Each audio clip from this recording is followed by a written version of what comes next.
ஸ்ரீ மீனாட்சி மைந்தன் YouTube channel நண்பர்களுக்கும் நேயர்களுக்கும் இனிய வணக்கம். இந்த நாள் இனிதாக அமையட்டும். நம்மளுடைய சேனல் நிறைய ஆன்மீக ரீதியான பதிவுகள் பார்த்துட்ருக்கிறோம். அந்த அடிப்படையில் நம்ம பார்க்கக்கூடிய பதிவு பார்த்திங்கன்னா மாசி மாதத்தின் சிறப்புகள் என்னன்னு பார்க்க போகிறோம். வாங்க வீடியோக்குள்ள போகிறோம்.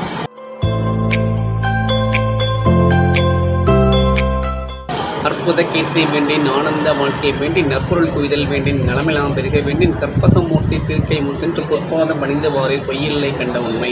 திருச்சிற்றம்பலம் தில்லையம்பலம். மாதங்களில் ரொம்ப விசேஷமான ஒரு மாதம் மாசி மாதம். ஏன் அப்படின்னு கேட்டிங்கன்னா, இந்த மாதத்தில் நம்ம செய்யக்கூடிய தான தர்மங்களோட பலன்கள் 2 மடங்காக நமக்கு திரும்ப கிடைக்கும். அந்த அளவுக்கு அதி அற்புதமான ஒரு மாதம் தான் இந்த மாசி மாதம். இந்த மாதத்தில் என்னெல்லாம் சிறப்புகள் அப்படின்னு கேட்டிங்கன்னா, அம்பிகை அவதரித்த மாதம் இந்த மாதம் தான். சிவபெருமான் குழந்தையாக அவதாரம் செய்த மாதமும் இந்த மாதம் தான்.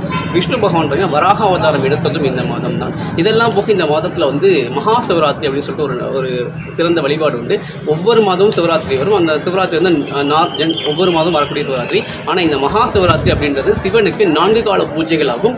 இந்த சிவராத்திரியில் சிவ வழிபாடை தவிர்த்து குலதெய்வ வழிபாடு செய்வோம். நமக்கு இரட்டிப்பான பலன்கள் கிடைக்கும். அந்தளவுக்கு ஒரு அதி அற்புதமான மாதம். அதற்கப்புறமா பார்த்தீங்கன்னா, இந்த மாதத்தோட கடைசி நாளில் காரடைய நோன்பு வரும். மறுநாள் பங்குனி பிறந்தோம். அந்த கடைசி நாள் தான் காரடைய நோன்பு வரும். பெண்கள் திருமாங்கல்ய கரு மாற்றிக்கொள்ளக்கூடிய மாதமும் இந்த மாதம் தான். இது போக இந்த மாதத்தில் 12 ஆழ்வார்களில் ஒரு ஆழ்வார்னு குலசேகர ஆழ்வார் பிறந்த மாதமும் இந்த மாதம் தான். அவர் மாசி மாதம் புனர்பூஷ நட்சத்திரத்தில் பிறந்தார். இதற்கப்புறமாக இந்த மாதத்தில் மாசி மகம் அப்படின்னு ஒரு சிறப்பான ஒரு நாள் உண்டு. அந்த மாசி மகத்துக்கு பார்த்தீங்கன்னா நம்ம செய்த பாவங்களை எல்லாம் தீர்க்கக்கூடிய ஒரு தன்மை உண்டு.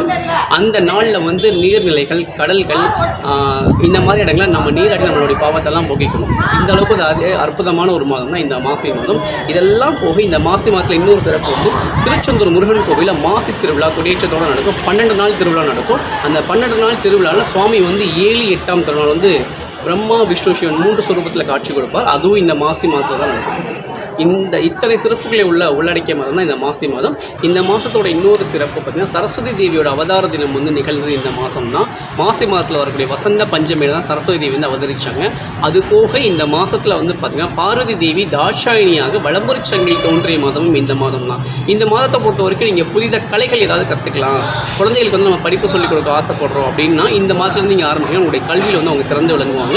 இத்தனை சிறப்புகள் கொண்டதான் இந்த மாசி மாதம். இத்தனை சிறப்புகள் கொண்டதான் இந்த மாசி மாதம். இப்போ நம்ம பார்த்த இந்த தகவல்கள் இந்த மாதத்துடைய ஒவ்வொரு தனித்தனி சிறப்புகளுடைய பதிவுகளையும் நம்ம தனித்தனியாக பார்க்கலாம். நன்றி, வணக்கம். மீனாட்சி மைந்தன் யூடியூப் சேனல் சப்ஸ்கிரைப் பண்ணிக்கோங்க, லைக் பண்ணுங்கள், கமெண்ட் பண்ணுங்கள், ஷேர் பண்ணுங்கள். மறக்காமல் பக்கத்துடைய பெல் ஐக்கனை கிளிக் பண்ணிக்கோங்க. அப்போ தான் நாங்கள் அடுத்தடுத்து போடக்கூடிய வீடியோஸ் உங்களுக்கு வரும். வான்மிகில் வளாது பெய்க, மலிவளம் சுரக்க மண்ணு, பொன்முறை அரசு செய்க, குறைவிலாது உயிர்கள் வாழ்க, நான்மறை அரங்கள் உங்கள் நட்சபம் வேள்வி மல்க, மேன்மைகள் செய்வநிதி விலங்கு உலகமெல்லாம், மேன்மைகள் செய்வநிதி விலங்கு உலகமெல்லாம், மேன்மைகள் செய்வநிதி விலங்கு உலகமெல்லாம். திருச்சிற்றம்பலம் தில்லையம்பலம்.